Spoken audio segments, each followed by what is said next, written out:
Hello students, let's see this question. Question says match the following. Column 1 दिया है, column 2 दिया है, आपको correct match find out करना है, right? So column 1 में लिखा हुआ है, column 1 में A में लिखा है reaction having Kp less than Kc. So हमें पता है that Kp क्या होता है? It is equals to Kc RT की power delta Ng होता है, ये RT है, ठीक है? RT की power delta Ng. Kp मतलब equilibrium constant in terms of partial pressure, Kc मतलब equilibrium constant in concentration terms, R मतलब गैस कांस्टेंट, T मतलब एब्सोल्यूट टेम्परेचर एंड मतलब temperature in kelvin, and delta Ng क्या होता है हमारा? Np gas minus Nr gas होता है. Np गैस का मतलब होता है total number of moles of the gaseous product, Nr gas मतलब total number of moles of the gaseous reactant. So reactant से प्रोडक्ट की तरफ जाते हुए कितने गैसेस मोल्स का चेंज हुआ है, क्लियर? सो Kp आपका Kc से कम आएगा. Kc से कम कब आएगा? जब डेल्टा Ng की वैल्यू क्या होगी? नेगेटिव होगी.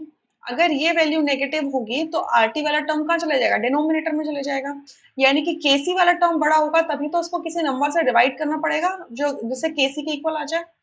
सो जब डेल्टा Ng क्या होता है? लेस देन 0 होता है, तो उस केस में आपका Kp क्या होता है? Kp लेस देन Kc होता है, क्लियर? अब बस यही पता कर लो डेल्टा Ng किसमें कम है.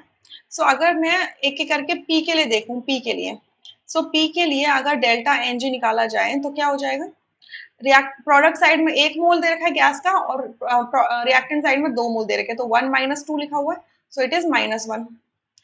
Q के लिए क्या लिखा हुआ है?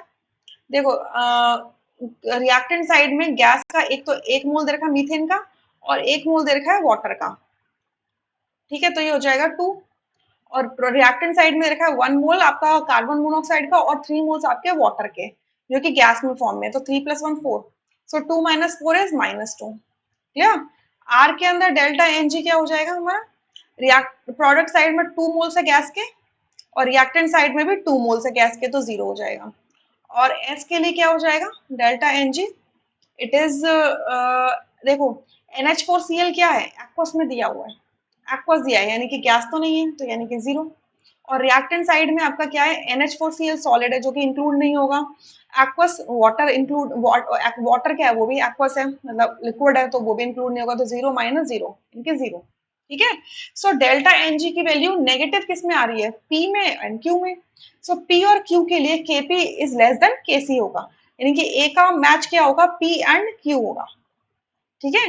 तो अगर आप ऑप्शंस देखो तो आपका सेकंड ऑप्शन यहाँ से हट जाता है, थर्ड ऑप्शन हट जाता है, फोर्थ हट जाता है, तो सिर्फ फर्स्ट ऑप्शन यहाँ से करेक्ट होगा, ठीक है? अब इसी तरीके से हम बाकी ऑप्शंस को मैच कर लेते हैं. बी में क्या लिखा हुआ है? Reactions in which equilibrium shifts towards right, right की तरफ शिफ्ट होगा मतलब फॉरवर्ड डायरेक्शन में जाएगा विद इंक्रीजिंग प्रेशर. सो अगर हमने प्रेशर इंक्रीज किया है, कंडीशन क्या है कि प्रेशर इंक्रीज किया है और रिएक्शन कहाँ जाए? फॉरवर्ड डायरेक्शन में जाए. ये कब होता है? जब डेल्टा Ng लेस देन 0 होता है.